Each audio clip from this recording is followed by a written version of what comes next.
Seraph17 once again, introducing you to my Halo 4 Legendary Difficulty video walkthrough. This is Mission 5, Reclaimer. This is a pretty interesting mission. The vision... Oh, I love doing that. If the game volume was slightly higher, you would have heard him say something to me, so I just kind of like, fuck you, punched him in the face.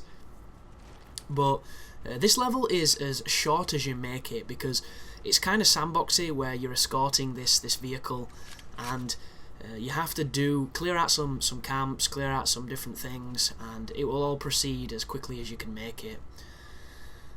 It can be challenging at moments, but don't worry, it's not too bad. There's one section in particular that I died quite a lot on my first time through, and it's a section coming up shortly. Right there's been a crossfade, because you stand on the top of this, it doesn't do too much, and I wanted to make the video shorter because this guide is killing my YouTube account apparently because of Microsoft and its copyright nonsense. But that first camp that it tells you to shoot at, you actually don't have to shoot it, so I saved my ammo, and at the start of this video I showed you a bunch of places on the ship, on the Mammoth, where you can get a bunch of different guns, rocket launchers, sniper rifles, it's all kitted out for you. And this section here, you're going to get a checkpoint as you drop off, and there's a ton of enemies here, folks. There's elites, there's grunts, there's fucking wraiths, there's all sorts of nonsense, ghosts. It's ridiculous, and when you kill them, they seem to keep coming back, and I don't know if that's because I didn't shoot the giant flying thing that I can't remember the name of with the target finder, but I decided to run this section because killing everything was getting super frustrating, as that guy does a funky dance. So instead, I do this, and it is a suicide run. There are times when you will get shot so bad you'll die before you've even got out of the car, but get enough times and you will eventually get a good run like this one. Then pick up this, run to this rock so you've got your back in it, immediately laser find the ship before it starts firing at you. And there's a reason there's guns here, guys, because there's an elite to kill and there's two ghosts that are going to irritate you. And there's no checkpoint yet, boys, so be very careful. The trick to this is you need to try and either kill this ghost if you can to get rid of it, or get enough space from it in yourself so you can run to the vacant ghost on my right. One strategy you could utilise here if you wanted to, you could bring a rocket launcher so that you could immediately kill that ghost and speed this sequence up, but I don't mind waiting because I have to wait for the laser targeter to recharge anyhow so that I can hit this. Once you've done that, make sure you reload your ammunition, and this is another suicide run, so fingers crossed you don't die or you'll have to do all of this again, but it's not too long. And then immediately boost down here, and as soon as you get down near this rock you should be covered. There's your checkpoint, and that is one of the harder parts of the mission done quite easily. Be careful here as well. When this vehicle bridges this water, if you enter the Mammoth and then come back out on this side, it'll start driving away, and you'll have to go through the water, and the water will kill you. So do not make the mistake I made. But for the rest of this, I think it's pretty simple, so you should be able to watch what I do. I'll chirp up every so often when there's something worth saying, but I'm going to kind of continue the discussion that I was having in the previous video, because there's a couple more sentiments I'd like to add. And if you didn't catch the last video, I was basically saying that you do better on YouTube if you're willing to do certain tactics and certain things that people deem a little unsporting, shall we say, even though it's not really a sport, it's just business acumen and it works. And the thing to remember is, at the end of the day, we're all just people putting videos up on a website, and the only real true measure of that value, aside from the money, if you're a guy who has a lot of importance on money and things, is how you feel about the work you produce, and if you can take pride in knowing that the stuff you put out is a representation of yourself and is a representation of what you provide to, the ether. And if you're happy with what you do, that is awesome. Even if nobody's watching it, even if, you're limited in your capacity to create content, as long as you're proud with what you've done and you believe you've made a good product, or you think you make good work, that is all that matters. That is the true wealth when it comes to making stuff like this. Everybody else who's, preoccupied in all this bullshit and all these cheap tactics and, advertising on people's channels, putting ridiculous things in tags, having tags in the description which the size of a small Bible, you know, all these different techniques that people do to try and get attention, to try and get the immediate success. All they are people with Justin Bieber in their tags and nothing in their content that even remotely relates to Justin Bieber. That is it. There's no pride, folks. They're just gaming the system, and that's what you've got to take it as. This sequence here, there's a couple of ghosts, there's a couple of turrets, and you'll notice I use the ghost and the range to my advantage. It can be a little bit awkward though, because it doesn't kill things as fast as I would like, and it does get damaged pretty quickly. A good technique for this section is to literally drive by the core generators, because the explosion will not kill you, and it's kind of a toss-up whether or not you're actually able to drive away and survive, or if you get killed, because depending on if the elite's still there, depending on if, you know, you're getting owned by whatever's in the way, will dictate your performance, so to speak. But do not be afraid to use ammo. There's plenty of it back on the vehicle. And I mean, look at this. There's a lot of these guys, a whole bunch of them. Be real careful with them. When your shield's gone against the ghosts, they can one-shot you with the lasers because they're very powerful. But keep on shooting like a boss. And you'll notice that I've swapped out my secondary, I believe, for a rocket launcher. I've done this for a reason. There's a wraith that's waiting for you when you go for the third bubble, and it's a pain in the ass because it does that thing that I hate about Halo games, where it doesn't move until you fire at it. And you fire a rocket and it strafes out of the way of the rocket. It doesn't move for forever. You fire another rocket and it strafes out of the way of the rocket. And don't get me wrong, there's nothing wrong with that. You could call it good AI, you could call it, you know, intelligent design, but it isn't.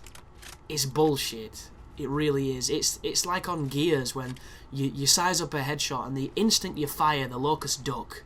It's like, come on, bro, you cheater. Just let me fucking shoot you. And I feel that way about the dodging wraiths, the John Travoltas as I call them, because they're a bloody nuisance. But the gist of this area, break all 3 of the cores, it will release the field and you can progress on to the sniper city that's coming up for us. These shields do work like bubble shields, and you can use that to your advantage to get your shield back. It can be quite dangerous, but it's worth it. Just keep on shooting. But I'm going to talk about the Devil May Cry reboot. That's, you know, extremely controversial at the moment because it's on my mind. And in the video, I said it was coming out, the demo, I think on the 30th of November. Somebody's recently told me that it's the 20th. So I was 10 days off of that. And Game Trailers said that the demo was out in Japan for the game. And when I checked the Japanese marketplace, it wasn't. Which is really annoying because Game Trailers are pretty slow with news, and if they got it first, I should have really noticed that it was a lie or bullshit, or one of the two. Because my Japanese account picks up pretty much everything that they have, and it's been set up in such a way that the account thinks I'm in Japan. It thinks I'm from Kyoto, and I'm not, obviously. And it's nowhere to be seen. I really want that. I super do. Because one thing that YouTube is about is being first, and it kind of sucks. And I know there's the Talladega Night quote of, you know, if you're not first, you're last. And it really applies here, even though it's not necessarily a race.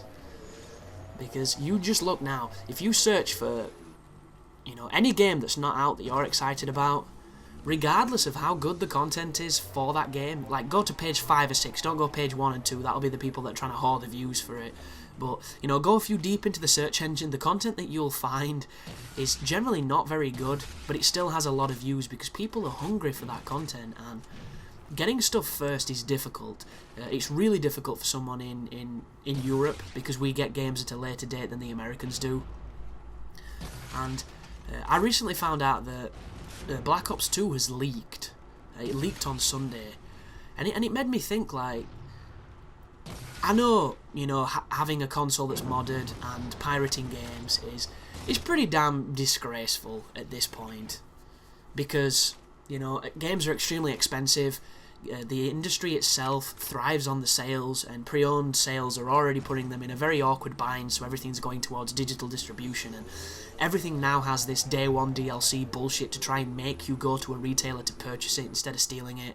And this is something that the PC has been putting up with for a long time, and they've put up with it to the point where now you literally can't play a PC game until you spend an hour fucking about with several different things where it tells you that you can only use it on this computer, you need this code, this is not active, this is not live, you need these, you need that, you can't do this, you don't want this. And it turns into a recipe that you've got to follow before you can even play the fucking game.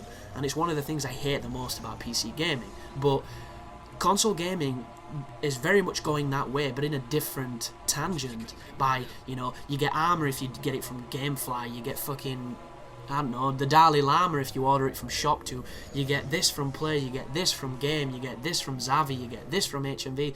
It's ridiculous. It's like giving someone your daughter's hand in marriage when you've never even met the bitch. Like, I know that's something certain religions do, but, you know, religions have always been known to lack logic, and it just, I find it really, really bizarre that they think that's the way to get you to buy these games.